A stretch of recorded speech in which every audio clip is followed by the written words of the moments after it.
अगर वो ठीक नहीं रहेगी तो मैं अपने ससुराल में ठीक कैसे रहूंगी?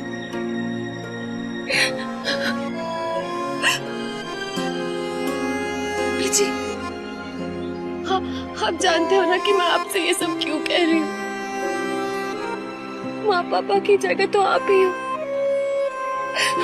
अगर मैं आपसे अपना दर्द नहीं बांटूंगी तो किससे बांटूंगी?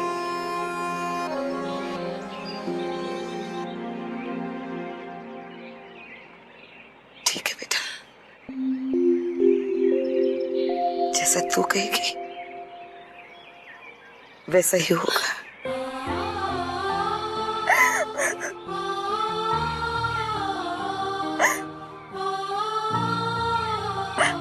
जी, आपने ये कहकर मुझ पर बहुत बड़ा उपकार किया।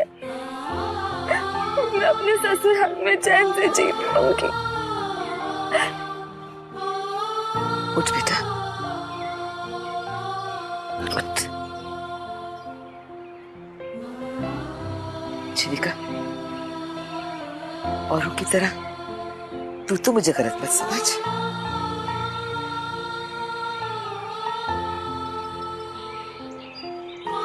जैसे तू मेरी पोती है, मानवी भी है। मेरा भगवान जानता है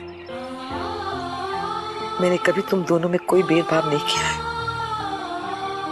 अगर एक ने कुछ मांगा तो मैं दूसरे के लिए भी लेके आती थी। पता है, जब तुम मेरी हर बात को नजर झुका के मान लेती हो ना,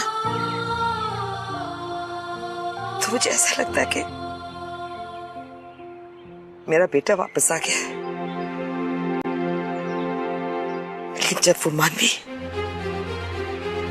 मेरी हर बात पे सवाल उठाती है, विरोध करती है, तब तुम्हारी मां का चेहरा मेरे सामने आ जाता है। वही विरोध जिसने मुझसे मेरा बेटा छीन लिया। यही तो फर्क है तुम दोनों में। लेकिन जो कुछ भी हो बेटा, हो तो तुम मेरा खून, मेरे बेटे की आखिरी निशानियां।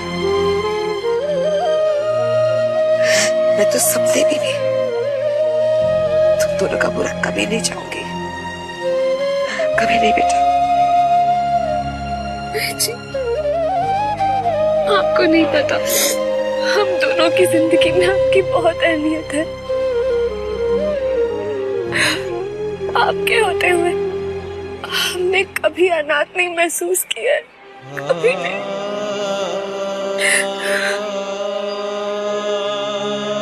तुम दोनों की वजह से तुम्हें दुनियादारी निभा रही हूँ बेटा, वरना पता नहीं।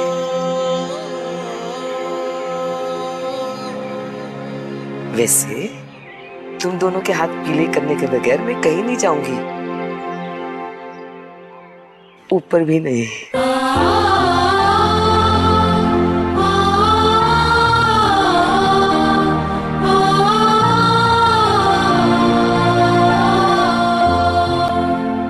अब जो भी हो जाए, मेरा मूड कोई डाउन नहीं कर सकता, क्योंकि दी की खुशी में मेरी खुशी है। इसलिए तुम सबको भी खुश रहना, खिलखिलाते रहो, मुस्कुराते रहो। आ गया चेप।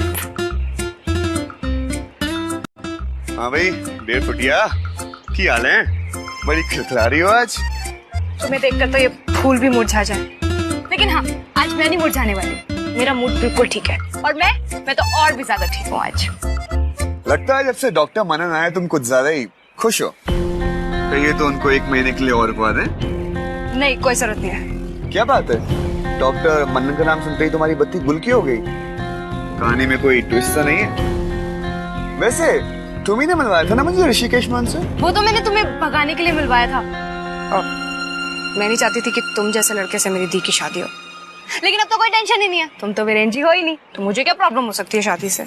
आयुषो, यही बात है कि कोई और बात है? तुम्हें लगता है कोई और बात है तो तुम ही बता दो।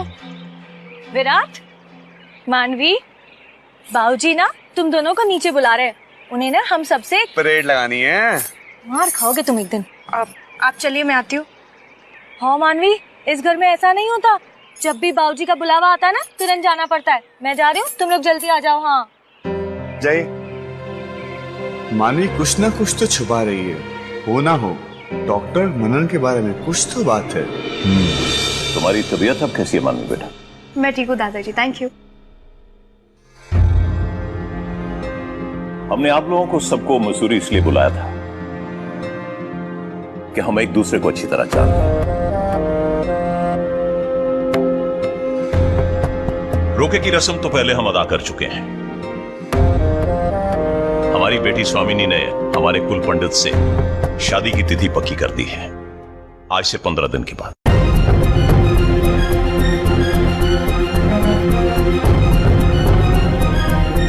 पंद्रह दिन में? लेकिन वडेरा साहब, 15 दिन में शादी की सारी तैयारियां कैसे होंगी? बहन जी, हमने आपसे पहले भी कहा था कि आपको चिंता करने की कोई जरूरत नहीं है। बीजी आप चिंता मत करो, हम सब संभाल लेंगे, सारा इंतजाम हम कर लेंगे।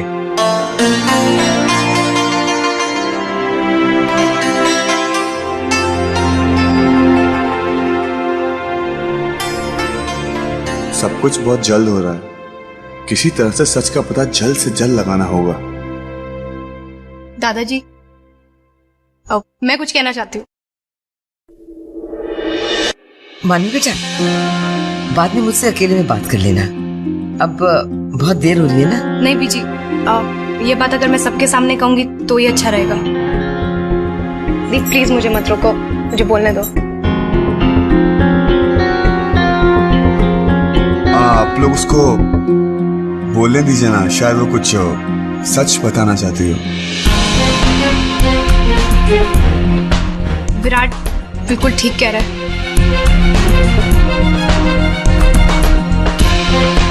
ये एक बहुत बड़ा सच है।